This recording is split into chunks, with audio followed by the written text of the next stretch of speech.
The good news of the day. Around 2 a.m. French time, Kito de Pavant was safely rescued and is on board the Marion Dufresne, a supply vessel of the French Southern and Antarctic lands out on mission. I'm lucky at least this vessel, this crew, was in the area. You have to know they're only in this sector 4 times a year.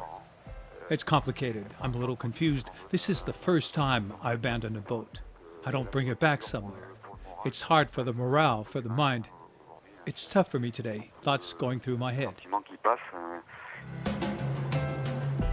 A little later in the morning came the bad news of the day. Seb Josse abandons the race.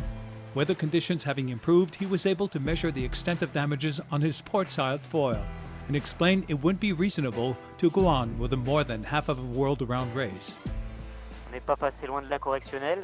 We came close to the ultimate penalty. Could have been even worse if the foil had come off the boat. And today, this appendice, weighing no less than 250 kilos, isn't secure enough. It's not reliable. It has movements I can't control when it touches the water. Here, the sailing spirit and safety must take over. Bringing the boat in isn't the most difficult. To sit and watch the others continue the regatta, that's what's going to hurt. In this week of all dangers, 2 new competitors expressed the damages they've suffered. Éric Bellion, a router problem on board comme un seul homme, and Thomas Rouillon, who noticed water ingress on board as he was manipulating his ballast device. Alex Thompson is still pursuing Armel Lecleac'h, who's widened his lead in the last hours, but the Brit has shown signs of fatigue and wants to be cautious. Sleeping's been a bit difficult with the high speeds, big decelerations and accelerations. So I'm a little bit tired. I need to try and catch up, get my beauty sleep in the next few days. I think now is the time for caution for me, to make sure nothing happens to me, make sure I keep the boat in one piece. Obviously now I'm in second place, 100 miles behind the leader, Armel Lecleac'h. So I'm now over 1,000 miles behind me to third place. So at least I have some breathing space behind, so I can worry about looking forwards, which I think is really important.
Hi everybody.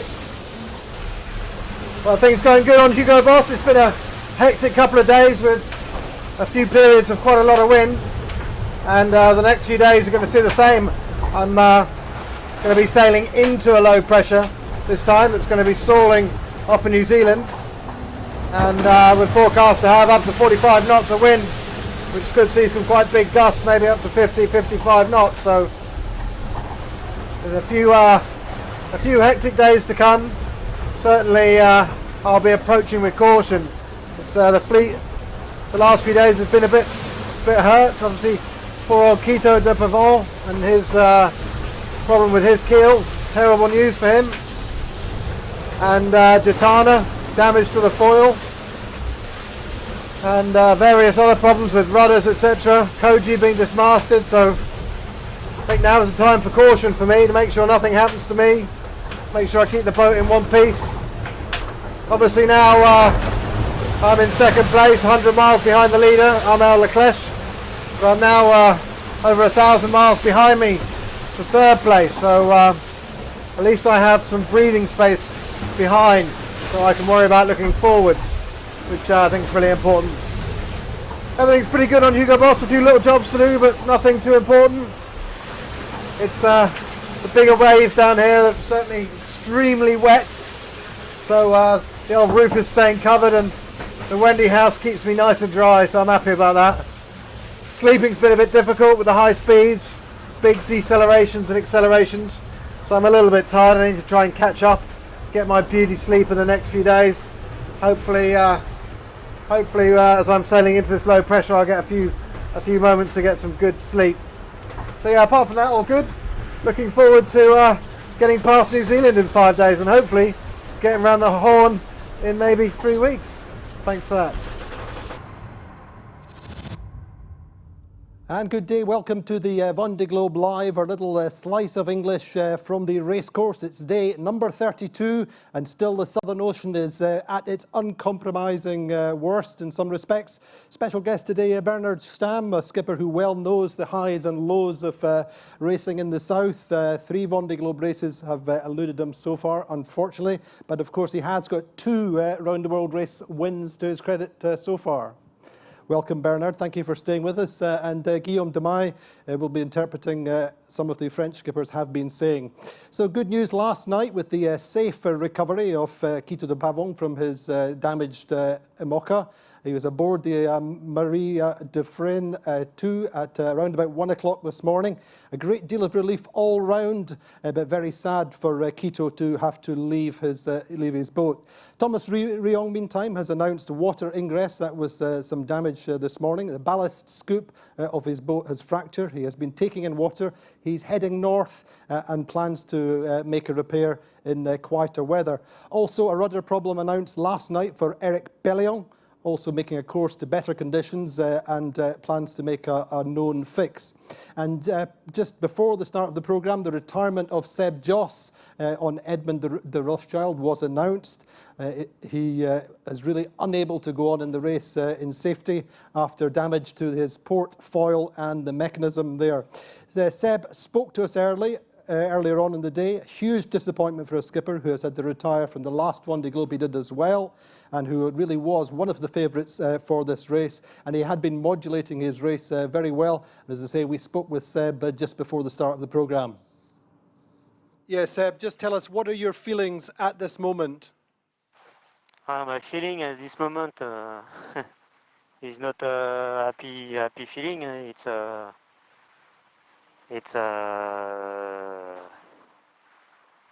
I'm really disappointed because the race was not so bad. There's plenty of things can happen, so it's a sad moment.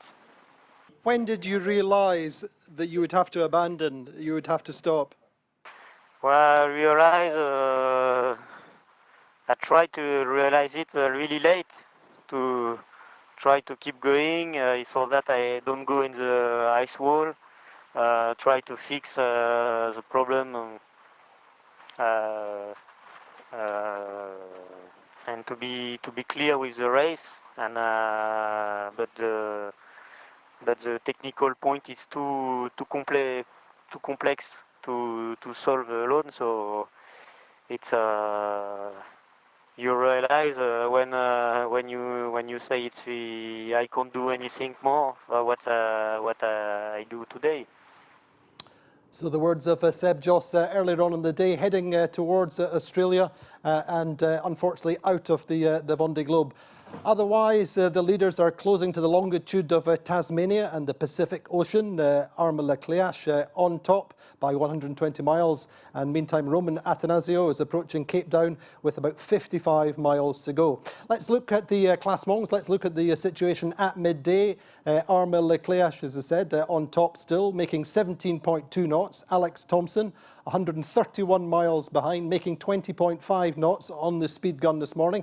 Now, Paul Mea up to third place, the top rookie on SMA. Jeremy Bayou going extremely well, very, very fast this morning on Cleac'h, 1,392 miles behind the leader. This whole little group compressing nicely. Jan Elias in fifth now, 1,630 miles from the leader.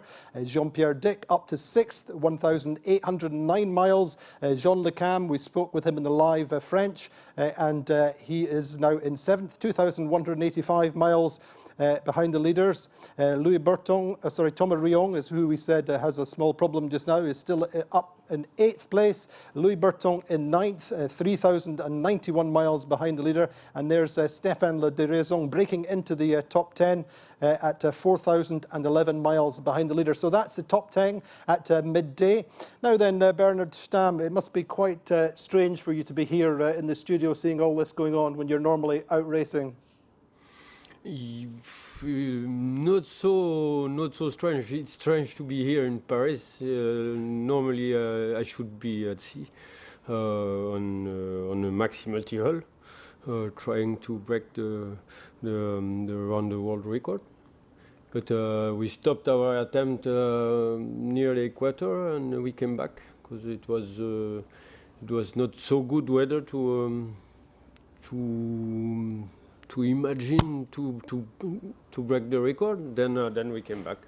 And what's it like to be here to see the drama going on in the race and some of your close friends? I'm like everybody. I'm spectator. Just looking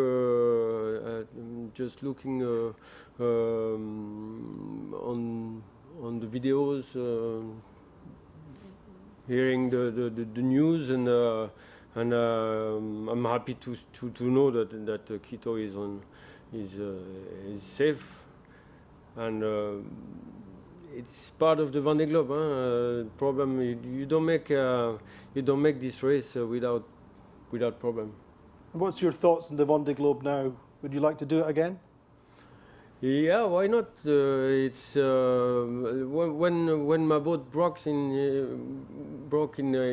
2013. I knew that you could have won it. This Vendee Globe I will not do it because I was too late. And then I start to take part of Francis Joyon's campaign. And it's something else. Then it's the same journey. You start in Europe, you go around the world, and you come back in Europe. And how was it speaking with Jean Le Cam, your co-skipper from the Barcelona race? Yeah, it was good. It seems he seems to be very well. Good. It seems that he had quite a good sleep last night because he was very clear. But it's experience in his case, isn't it? That's what's getting him round. Yeah, as what I could see, it's he's doing the race that we were supposed that he will do. Yeah, just pushing the boat when he is able to push, and just be conservative when it needs to be conservative, and he does it very well. Thank you very much, Bernard. Thanks for joining us. Thank you. So let's look now at the second page of our classements at the international skippers. Well, obviously some progress up the leaderboard for Nandor Fa, now in 11th, 4,020 miles behind the leader. Conrad Coleman in 12th now, 4,093 miles behind the leader. Enda O'Coineen in 16th. Now 4,582 miles behind the leader. Hopefully we're going to join Enda live today. He passed Cape of Good Hope earlier on. Rich Wilson in 18th, 4,467 miles behind the leader. Peter Harima from Holland, 4,846 miles behind the leader. And as we said, Didac Costa now up to 21st, has overtaken Sebastian Destremo, and in fact is 40 miles ahead. I hope that we are joining Enda O'Coineen. Enda, how are you today? Yeah, good morning. The line is not great. Can you hear me all right? Yeah, loud and clear.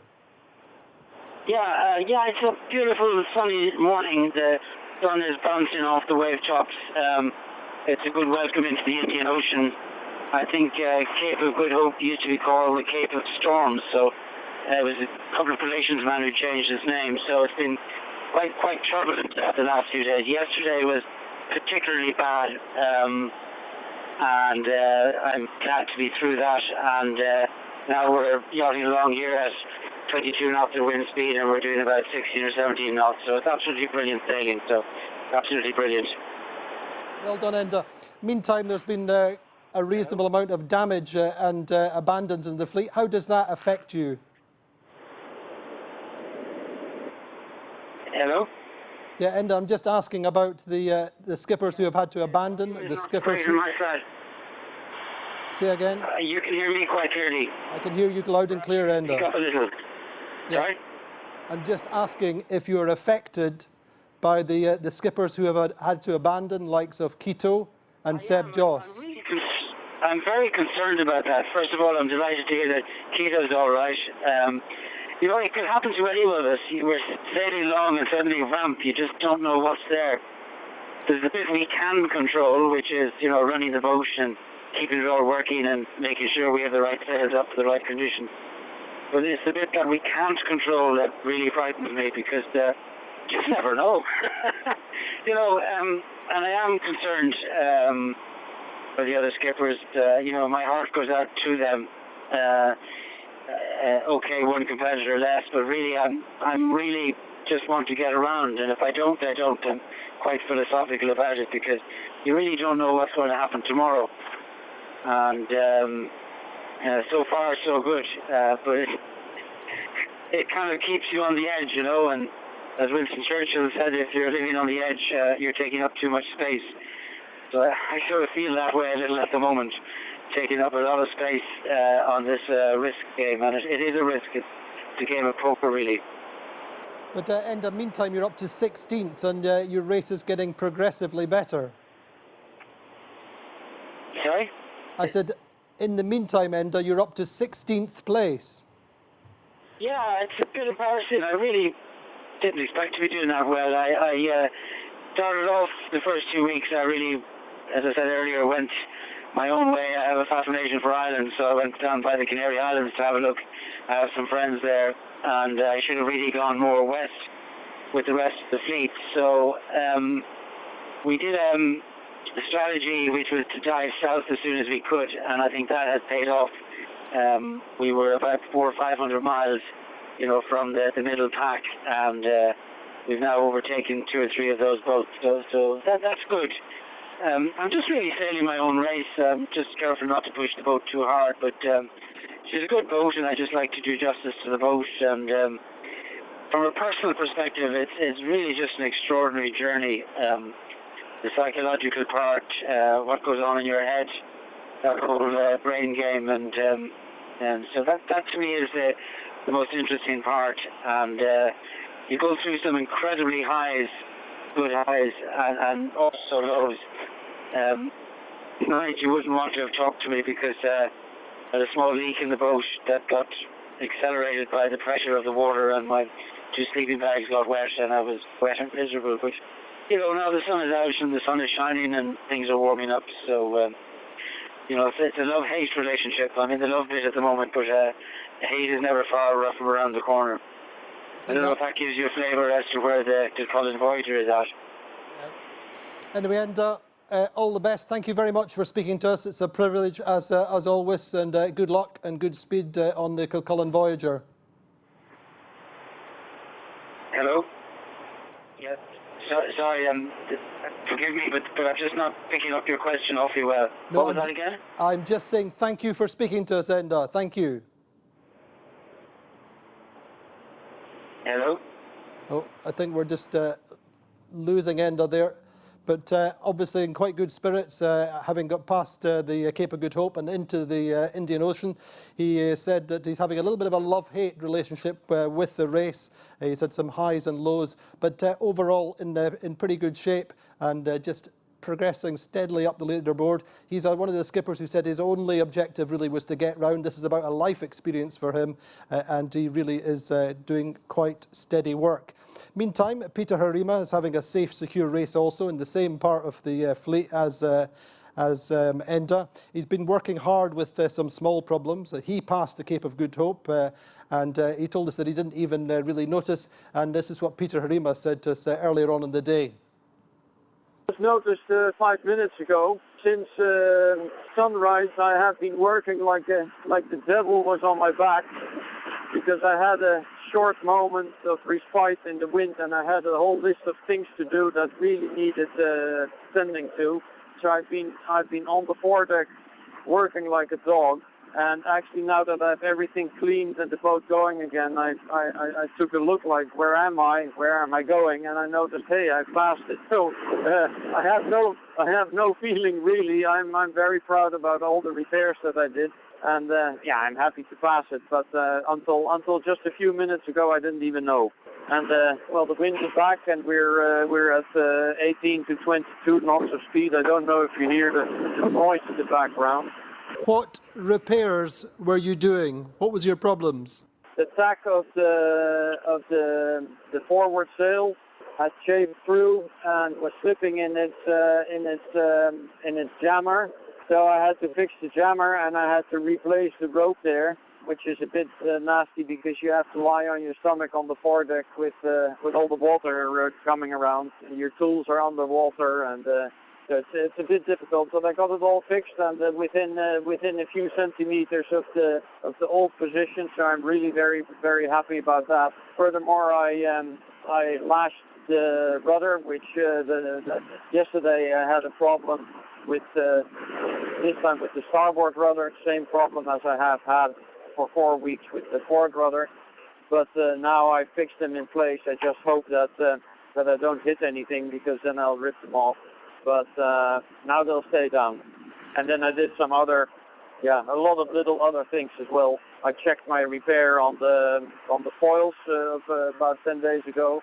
That's holding out really fine. I think it's the same problem that Josse has at the moment that I fixed, and the way I fixed it apparently is very good, because there's no sign of chafe or anything. So happy about that as well.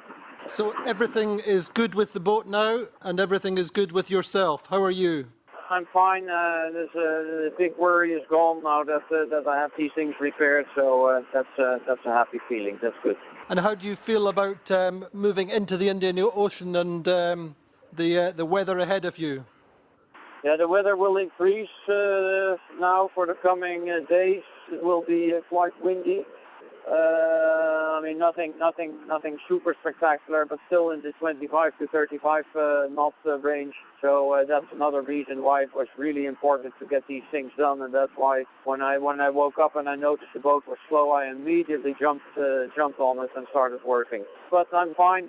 Myself, I'm fine, and I am all good. All good indeed for Peter Harima on no way back. The Dutch skipper sounding almost as pleased to have got through his jobs list, getting the boat up to 100% again, and almost as pleased as actually passing the Cape of Good Hope. Well, Guillaume, you had Jean Le Cam speaking with Bernard Stam. What was Jean Le Cam saying? Sailing a nice, steady race, really? Yeah, we had him in the French Live just before. It was a great moment because, you know, Jean is a great character, the King Jean. So when he spoke to Bernard Stam, he explained he had a great sleep this night because it was kind of calm. And he also explained he named his sails because he doesn't like to call it A7. He prefers to say Tonio and everything. He doesn't like technique names. And of course, he had a thought for Kito because he was very sad. But what a relief for him when he learned it was only a technical problem and Kito was on the boat and after the Marion Dufresne was coming. Absolutely. And do you remember the names of any of the sails?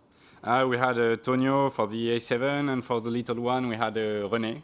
René. Really typical French names. Absolutely. And he was talking about the Swiss cow. Yeah, about the Swiss cow. We had a little chat about little soft toy. A little soft toy, yeah, that's it for kids, because he had a lot of them on board. It's kind of a specialty of Jean Le Cam. He names them, and it's a gift from people, and they go all around the world. It's great. Fantastic. And we also spoke with the team manager for Didac Costa earlier on, who speaks French. And what was he saying? Didac's in good shape. Yeah, because Didac doesn't speak English and doesn't speak French. So we had Jordi Grisot on phone this morning. And he told us Didac was very happy. He's happy to be in the south and to surf on big waves in the south near the Cape of Good Hope. He's also really happy to be with Sébastien Deschemaux. He overtook him in a few hours ago. And he's also very, very satisfied to have a good time. It's a better time than Ellen MacArthur in 2000 because it's the same boat. It's the old Kingfisher. That's right. That's one of his stated objectives that he had before the start of the race, was to pace himself and hopefully be slightly quicker than Ellen's time when she finished second in this Vendee Globe on the same boat. Anyway, now let's have a look at the 3D. They're fly over through the fleet, looking first at the front. Sorry, it's at the back, in fact, with Didac Costa passing Sebastian Destremo. He's already 40 miles ahead in terms of distance to finish. Peter Harima passing the Cape of Good Hope on No Way Back. Then the little group there, Eric Bellion jibing to the north to make rudder repairs. And Nander Fa and Stéphane Le Deraison side by side, sailing still. Louis Burton out in front of the peloton. And then Thomas Riong, hopefully heading north to fix also. They're just seeing Kito de Pavant there, just before he had to abandon. And then flying through the fast group, Jean Le Cam, Jean-Pierre Dick, Jan Elias, Jeremy Bayou and Paul Mea, all going extremely fast in very, very favourable conditions. And then looking at the front of the fleet, well, a battle still raging between Harima Le Cleac'h and Alex Thompson. Anyway, Guillaume, who else did we speak to with the French Live today? So we had, unfortunately, Sébastien Josse, who is giving up. He has to retire. He's the seventh sailor to retire because of the foil. He said he was really disappointed, of course, because he was in the third place. He could have gone for a podium, maybe better, we don't know. And he cannot repair, no solutions, so he prefers to stop here. After it could be worse, so he has to go for. I think it's as much about the opportunity to stop being there, and really, theirs is a team that really wanted to be completely competitive in the top three, top four at least, and so very sad news that Sébastien Josse has had to retire and heading into Australia. Anyway, let's have a quick look at the weather situation before we finish, looking at the first page, which shows the leaders, Alex Thompson and Harima Le Cleac'h in a southwesterly on the back of the low pressure system. The breeze is going to later go west for them and then northwest as the new front arrives. Paul Mea, Jeremy Bayou, Jan Elias and Jean-Pierre Dick are in 20 to 25 knot northwesterlies with the stable winds, and Jean Le Cam 30 knots from the northwest. Looking at the second page now, the analysis from today. Well, Louis Burton has a good conditions on top of a low pressure, in the north of the low pressure. The group of five, that's Arnaud Boissé, Amadeo, Nander Fa, Conrad Coleman and Stéphane Le Deraison, also have all around about 20 to 25 knots, and a new front is arriving for them later on in the day. Behind them, Eric Bellion, Enda O'Coineen, Alan Rura, Rich Wilson all have northwesterly winds, 30 knots at the moment, and again the new front arriving for them, increasing later tonight and tomorrow, and up towards Cape Town. Then Roman Atanasio in high pressure dominating that area, so he's got quite light winds as he approaches Cape Town. So that's it from the Vendee Globe Live. Lots going on the race course. Our little slice of English finishes here. Harima Le Cleac'h still on top down under, very, very close to halfway round the race course. Join us again tomorrow in the same time, in the same place, live in Paris.